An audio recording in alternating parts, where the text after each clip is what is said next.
Les animaux de compagnie et leurs maîtres sont censés enrichir la vie des uns et des autres.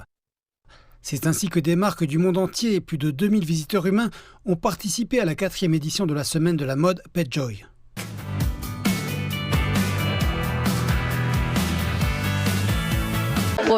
Cela nous ramène vraiment au thème « Ensemble, nous brillons ». J'ai l'impression que les humains et les animaux de compagnie ne font qu'un. On peut sentir cette énergie vibrante chez nos animaux de compagnie et cela stimule totalement la vitalité de leurs propriétaires.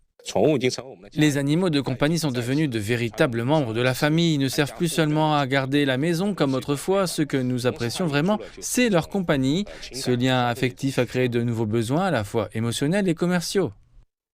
De nos jours, de nombreuses personnes élèvent leurs animaux de compagnie comme elles le feraient avec leurs enfants, ce qui suscite un nouvel engouement pour la consommation liée aux animaux de compagnie.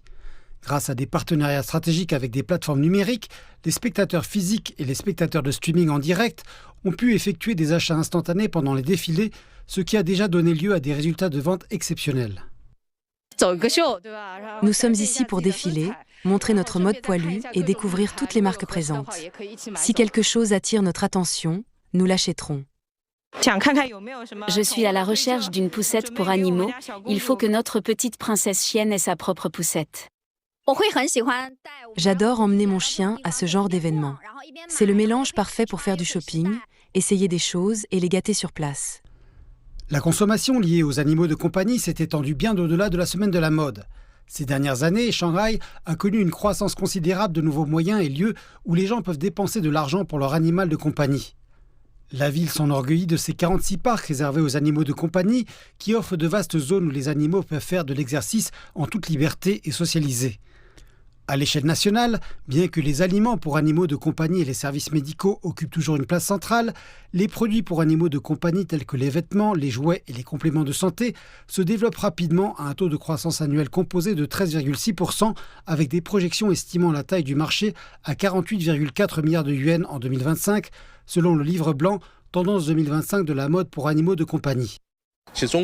En fait, l'industrie chinoise des animaux de compagnie a démarré un peu plus tard que dans des lieux comme l'Europe, les États-Unis, le Japon ou la Corée du Sud. À l'heure actuelle, environ 70% des ménages américains possèdent un animal de compagnie, mais la possession d'un animal de compagnie en Chine n'a vraiment décollé qu'au cours des 2 ou 3 dernières années. Les rapports montrent que le taux de possession d'animaux de compagnie par ménage chinois est passé de 15% à 32%, ce qui représente une croissance très rapide. Notamment, le groupe des 25-34 ans constitue le principal groupe démographique de propriétaires d'animaux de compagnie en Chine, représentant 61,7% de la population totale des propriétaires d'animaux de compagnie.